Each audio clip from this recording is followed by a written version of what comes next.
Today, I am going to read a book called Big City Bees, and it's a gift because you're leaving the school. By Maggie Vries, illustrated by Renne, Benoit. Big City Bees.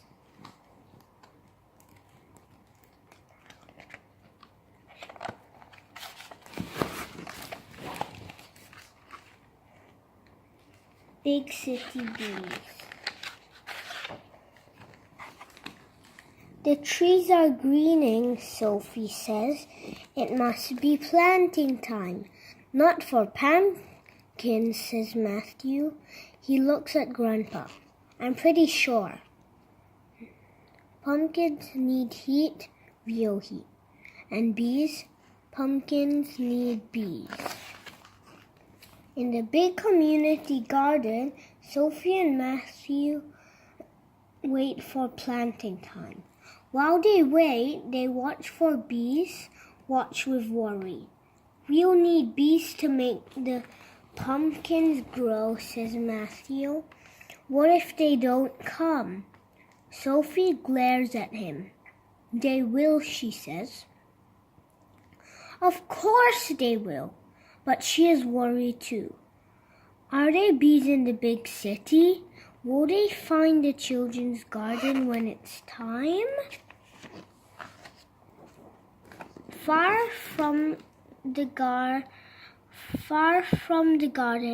honeybees live in a place that nobody knows.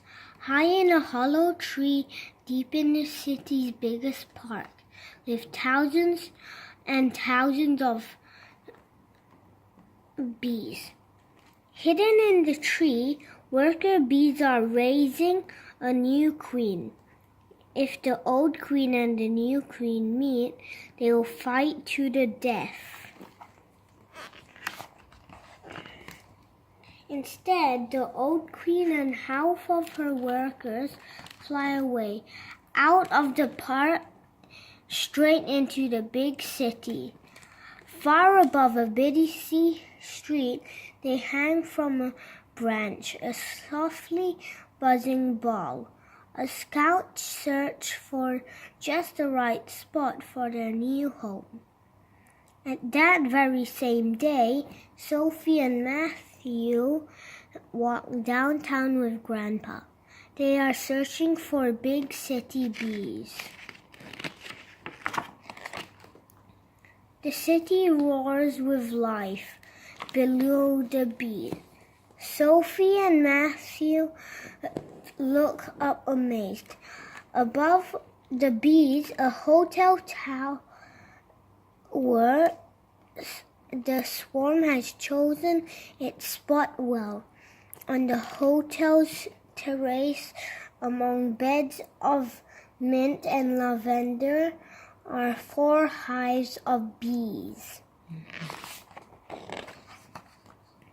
The beekeeper rushes from the hotel, clutching an empty box. High on a ladder, he taps the branch from which the bees hang. Dozens dart around him, about him, angry and uncertain, but most plummet into their new home like water falling. The children gaze in wonder.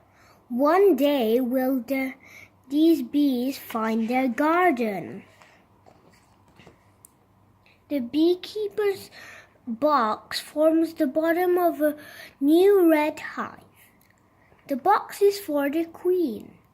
Each day she lays hundreds of eggs, one in each small wax cell. The eggs hatch into larvae which grow and change into new honeybees. 2 boxes stacked on top are for honey. The bees fly through the city, searching. When they find flowers, they alight collecting nectar to fill the comb and pollen to feed the larvae. As they collect the pollen, some of it falls into the female flowers and pollinates them. Summer. Hot at last. Planting time. Sophie and Matthew's spot is in a corner near the compost heap, besides the corn plants and the beans. Pumpkins love compost, Grandpa tells them, and corn and bees. Grandpa knows everything about growing.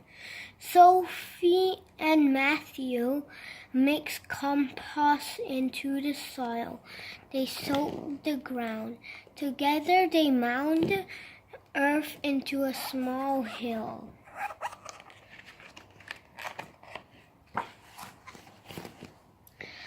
Sophie shakes 2 pumpkin seeds into her brother's palm and 2 into her own.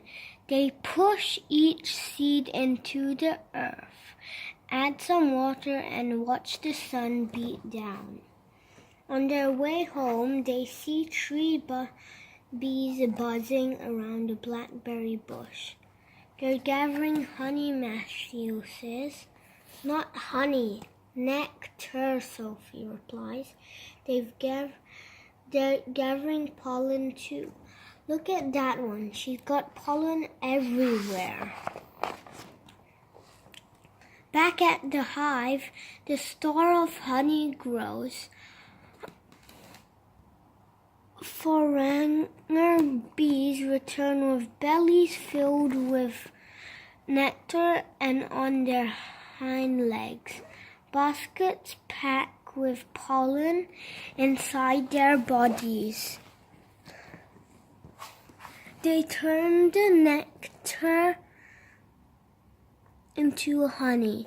They fill the cells with pollen to feed the growing larvae. Summer is passing. Will the bees come when the pumpkin flowers bloom?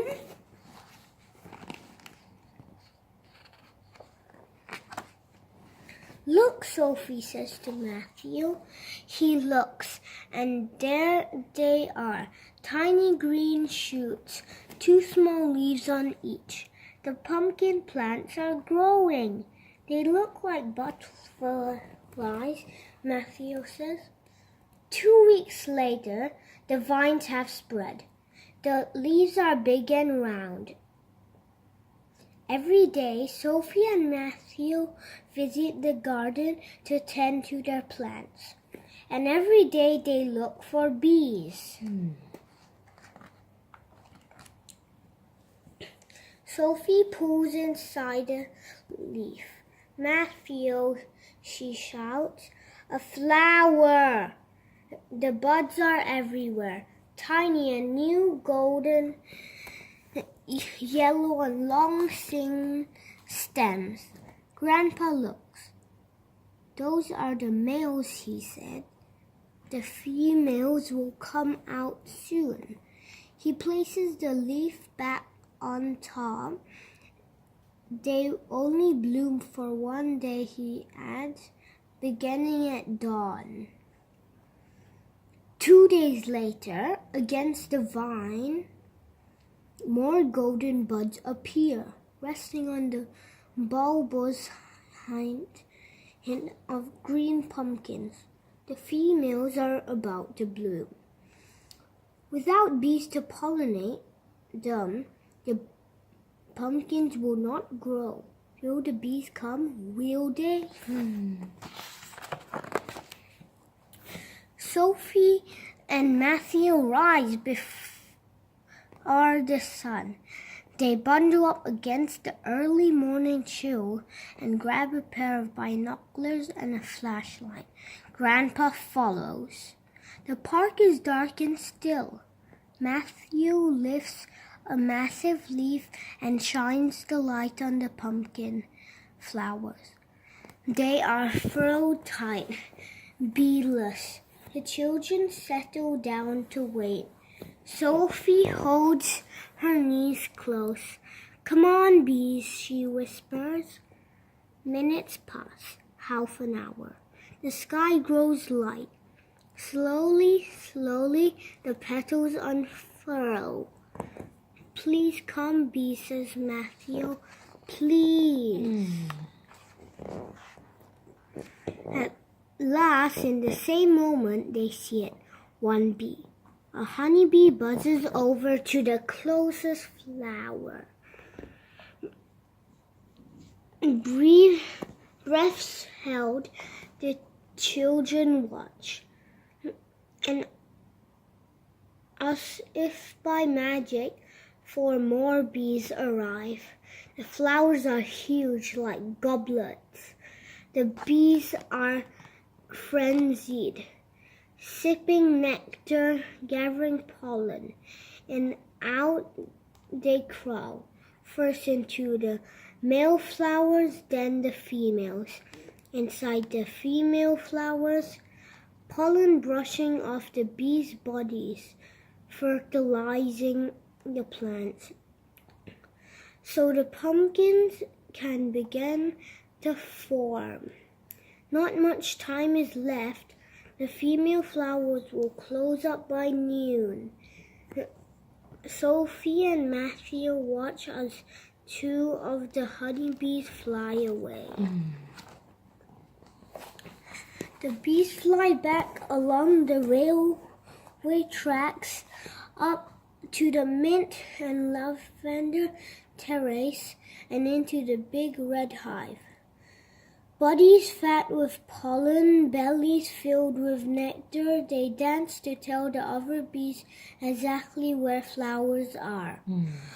14 bees fly off toward the garden. They must be quick. Already some of the flowers are folding up their petals. The nights are cooler now, and the hives are heavy with honey. One afternoon, Sophie and Matthew are invited to the big hotel.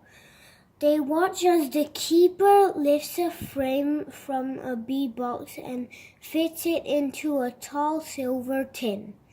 He turns a handle and honey pours out straight into the children's waiting spoons.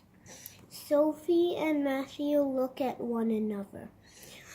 Honey sweet on their tongues. Then mint, Sophie says, puzzled. And pumpkin, Matthew adds, trying not to shout. The honey tastes like pumpkin. Ooh.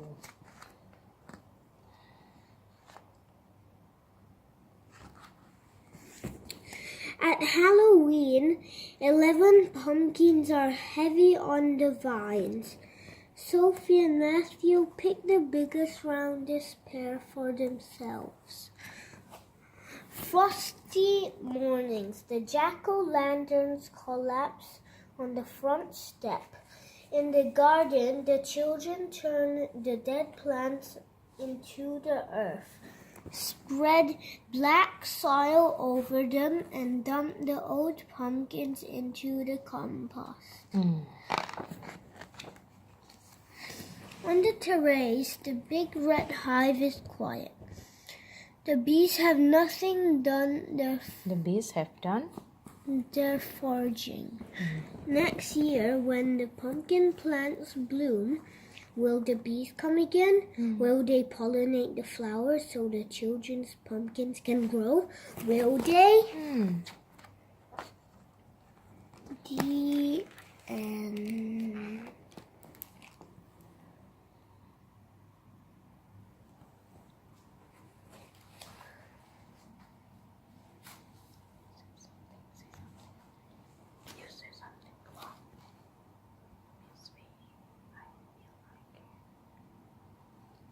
Miss V, I hope you like it. Love you a lot. Bye.